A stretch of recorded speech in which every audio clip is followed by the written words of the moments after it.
Olá! A você que está ouvindo pelo podcast ou assistindo vídeo no YouTube, seja muito bem-vindo ao canal Loucos por Biografias. Hoje vamos conhecer um pouco da vida e da obra de Galileu Galilei. Ele foi matemático, físico, filósofo e astrônomo italiano. Fundamentou cientificamente a teoria heliocêntrica de Copérnico. Inventou a luneta telescópica e idealizou o relógio de pêndulo. Seus estudos e contribuições ajudaram a aprimorar a matemática, a física e a astronomia. Galileu Galilei é considerado o pai da ciência moderna, ou do Renascimento científico, um período que durou entre 1500 e 1700, tido como uma era transitória entre as crenças religiosas e a razão científica. Embora fosse muito religioso, Galileu Galilei passou a vida inteira em conflito aberto com o poder religioso, que controlava rigorosamente a ciência e ditava as regras do que era certo e do que era errado.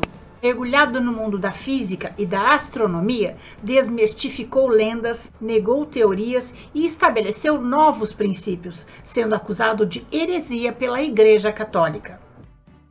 Galileu Galilei nasceu no dia 15 de fevereiro de 1564, em Pisa, na Itália. Foi o filho primogênito do casal Vincenzo Galilei e Giulia Amanati.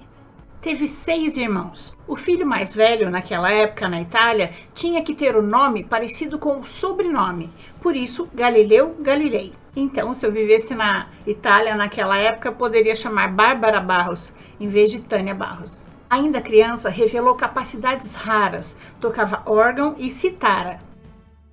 Ele tinha interesse por arte também e realizou excelentes pinturas, além de construir brinquedos e engenhocas. Aos 11 anos, foi estudar em um mosteiro jesuíta em Vallombrosa, na Toscana. Aos 17, decidiu ser jesuíta, mas seu pai não aprovou a ideia e tirou-o da escola, e estimulou a ir para a faculdade de Pisa, estudar medicina. Em 1585, Galileu abandonou a faculdade de medicina para se dedicar exclusivamente ao estudo da matemática. Não foi só a sua inteligência que permitiu que ele entrasse para a história, mas a sua personalidade forte deu uma forcinha. Logo depois que Galileu abandonou a medicina, as finanças da sua família passaram por uma reviravolta e eles passaram por muitas necessidades. Seu pai, um italiano bravo, apontou o dedo para ele e falou: "Viu? Se você tivesse se formado médico, nenhum de nós hoje estaria passando necessidade." Hoje sabemos que se Galileu não tivesse seguido seus instintos, largado a medicina para se dedicar ao estudo da matemática, talvez a ciência não tivesse tido o avanço que ela teve nos últimos 400 anos com as suas descobertas. Em Veneza, conheceu Marina Gamba. Eles se tornaram amantes, mas nunca se casaram, cada um vivia em sua casa. Mas juntos tiveram 3 filhos, Virgínia, Vincenzo e Lívia. Suas 2 filhas se tornaram freiras e seu filho músico. Aos 25 anos, Galileu foi convidado para lecionar matemática na Universidade de Pisa, onde se destacou com suas pesquisas em geometria. Certa vez, quando Galileu estava assistindo a uma missa na Catedral de Pisa, ele observou o candelabro no teto que balançava de um lado para o outro. E notou que mesmo quando o candelabro estava diminuindo a amplitude, o tempo que ele levava para ir de um lado para o outro não se alterava.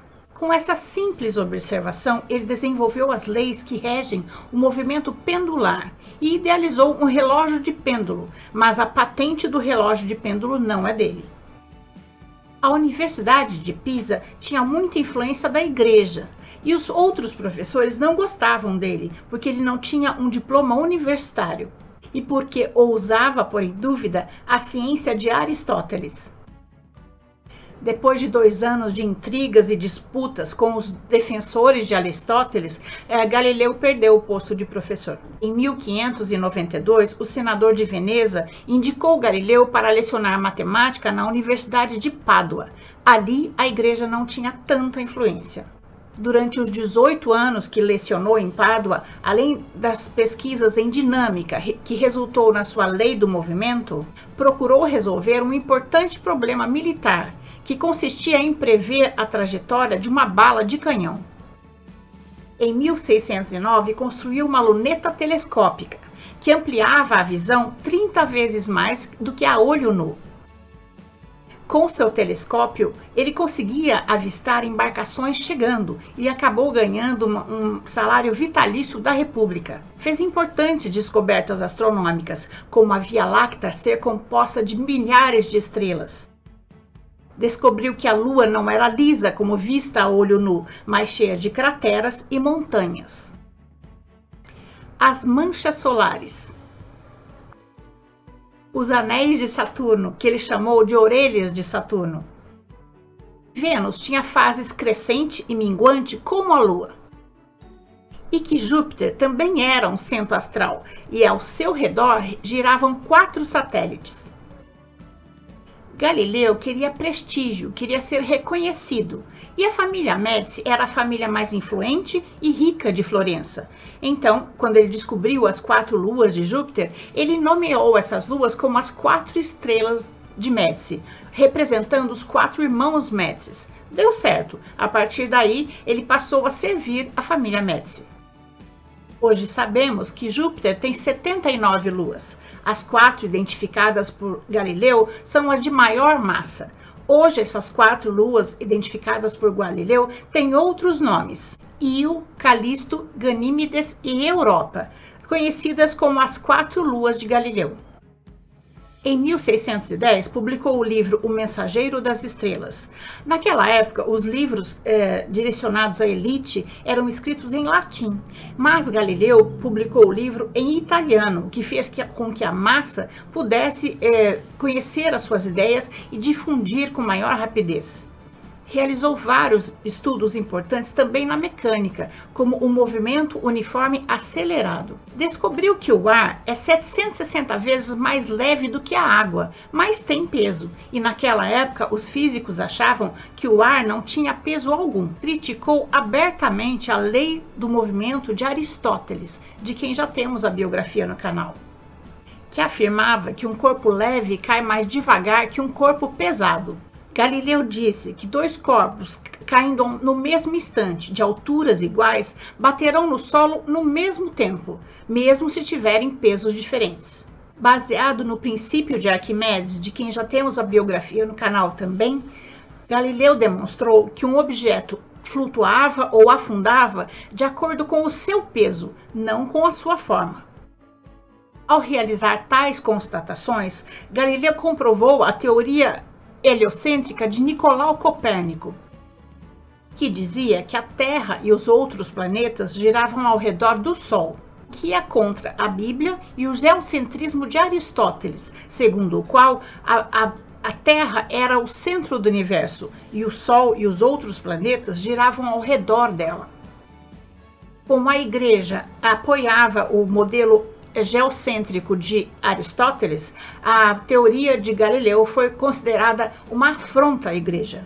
Em 1613, ao responder uma carta de um aluno, Galileu explicou que a teoria de Nicolau Copérnico não ia contra o que dizia a Bíblia.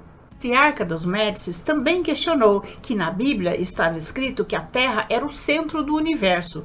Galileu respondeu a ela que a Bíblia nunca errava. O que pode ter errado foi a interpretação humana sobre ela. Essas cartas chegaram às mãos da Igreja e do maior inquisidor da época, Roberto Bellarmino, o mesmo que mandou queimar vivo Giordano Bruno, e ele passou a investigar Galileu Galilei.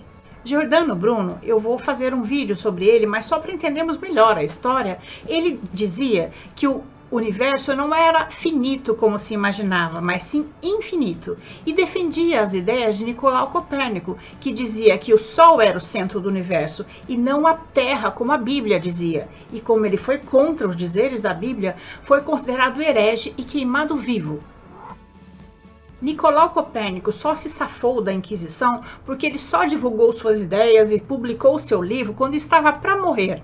O livro de Nicolau Copérnico, inclusive, estava no índex da Igreja Católica, ou seja, nos livros proibidos para se ler.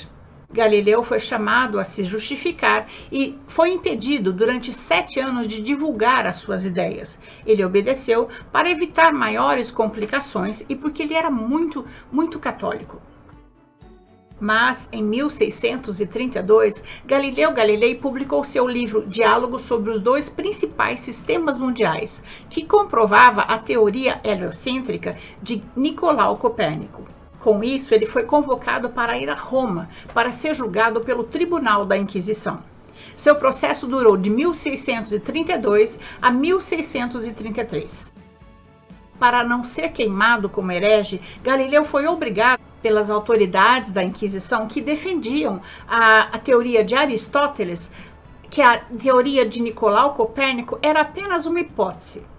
Mesmo assim, ele foi considerado herege e passou o resto dos seus dias em prisão domiciliar.